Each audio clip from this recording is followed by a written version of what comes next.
Welcome to the flight levels. Air traffic controllers love to have fun.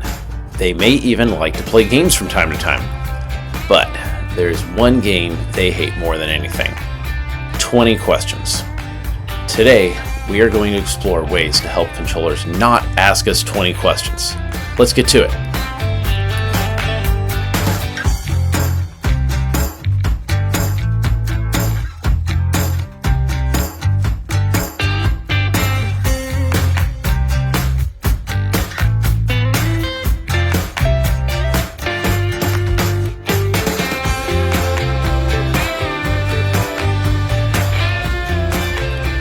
We've heard it all before. Denver approach, November 821 Bravo Golf, request. November 821 Bravo Golf, Denver approach, go ahead. November 821 Bravo Golf, requesting flight following. November 821 Bravo Golf, say position. November 821 Bravo Golf, say type aircraft. November 821 Bravo Golf, say destination. Only to have November 821 Bravo Golf say, yeah, we're going to this place, but we're going to stop in this other place, and we have 3 hours of fuel on board, and our color is white and blue, and basically everything except what the controller needs to hear. In pilot's defense, it is not trivial exactly what information a controller needs all the time. I'm going to help clarify what different controllers need to hear from pilots. Before we get started, let's go over a few concepts to keep in mind as we move through. Concept number 1, the frequency is a valuable resource. Controllers and pilots need to communicate with each other, but the nature of VHF radios is that only one person can transmit at a time. And sometimes controllers need to talk to a lot of pilots. Therefore, pilots need to be mindful that the frequency is a limited resource and should treat it as such. Concept number 2. Let's commit right now to stopping the practice of calling a controller with just your call sign and request. We have been doing this for too long and it needs to stop. This practice adds so many unnecessary transmissions and is basically the definition of playing 20 questions. Stop. At the very least, throw in some information such as your location or bits of your request. Even better, hang tight and listen to the best way to make an initial request. Concept number 3, listen to the frequency. Okay, no duh. But in all seriousness, pilots suck at this. Before you make your initial call, ensure you are not interrupting another conversation in progress. After switching to a new frequency, wait a few seconds before pressing your push to talk button. There is rarely ever a rush to check into a new frequency, so chill. Once established on the new frequency, listen to the frequency while en route. Whether on an IFR flight plan or on VFR flight following, you need to hear when the controller speaks to you, and you need to reply quickly.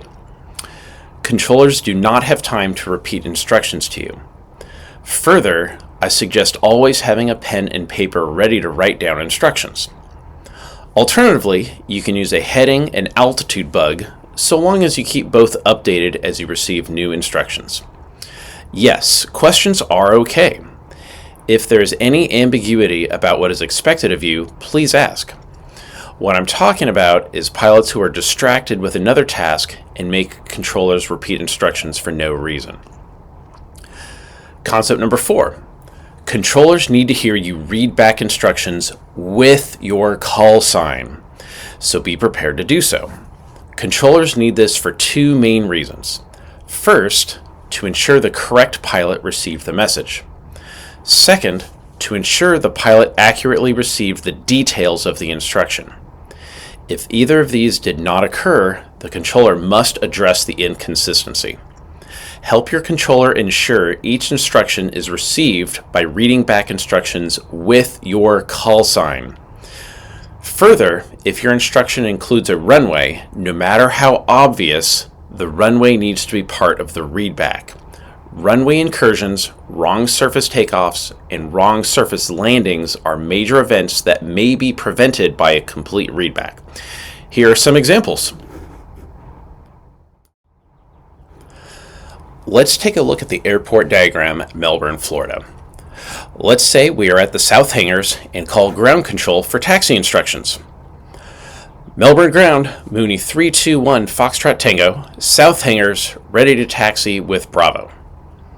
Mooney 321 Foxtrot Tango, Melbourne ground, taxi to 9er right via Victor Alpha, cross runway 5. 9er right via Victor Alpha, Mooney 321 Foxtrot Tango. Did you catch what was left off? Mooney 321 Foxtrot Tango, taxi to 9er right via Victor Alpha, cross runway 5. Cross 5, Victor Alpha to 9er right, Mooney 321 Foxtrot Tango. Next, let's look at Orlando Sanford's airport diagram. In this example, let's say we are inbound for touch and goes. Sanford Tower, Mooney 321 Foxtrot Tango, request pattern work with Echo. Mooney 321 Foxtrot Tango, Sanford Tower, inner right traffic, 9er right, report midfield. Inner right traffic, 9er right, Mooney 321 Foxtrot Tango. A few minutes later, Mooney 321 Foxtrot Tango is midfield right downwind, 9er right. Mooney 321 Foxtrot Tango, cleared for the option, 9er right. Cleared for the option, Mooney 321 Foxtrot Tango. Did you catch what was left off? Mooney 321 Foxtrot Tango, cleared for the option, 9er right. Cleared for the option, 9er right, Mooney 321 Foxtrot Tango. Even when it is painfully obvious which runway is in question, you need to say it when you read back instructions every time. Let's continue with some more examples. You are already en route either during flight following or on an IFR flight plan. You receive a frequency change to the next controller. November 737 Hotel Mike, contact Cleveland Center 120.6. You reply, Cleveland Center 120.6, November 737 Hotel Mike. After replying, wait a few seconds before swapping frequencies. If there was an issue with your readback, the controller needs to have the opportunity to correct you. Sometimes you read back the wrong frequency, but also controllers sometimes make mistakes and say the wrong frequency. Giving the controller the opportunity to catch a mistake is worth those few moments of delay in swapping frequencies. Okay, so you've waited a moment, then swapped to the new frequency. Before we press that push to talk button, let's think about what the new controller needs to hear from us and what they don't need to hear. Starting with what they don't need to hear. When radar controllers make handoffs, meaning transfer control of an aircraft from one controller to the next, they share most of the pertinent information. This means the new controller already knows most of the things about you. This includes your position. Remember, you're receiving radar services, so they already know where you are. They also know your destination and your type aircraft, so please don't bother saying any of these things on your call. Now, altitude is a tricky one. The new controller can see your current altitude and your assigned altitude. However, some controllers have a requirement to perform what's called Mode C verification. This means they need to compare the altitude you have on your altimeter with the Mode C altitude they see on their screen. It's too complicated to know which controllers require a Mode C verification, so we're going to assume everyone needs it. When you check in, you should always say your current altitude and your assigned altitude. Here's an example. Cleveland Center, November 737 Hotel Mike, 8,200, climbing to 9,000. Or, if you are in level flight, simply Cleveland Center, November 737 Hotel Mike, 9,000. The controller will always issue you an altimeter setting so you can anticipate either writing it down or having your hand on the altimeter adjustment knob.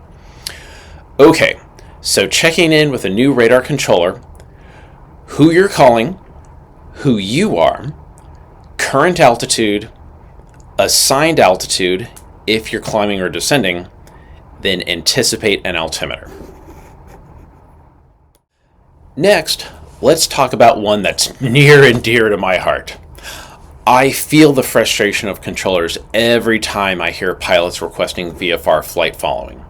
My goal today is to help pilots know exactly what controllers need and what controllers don't care about.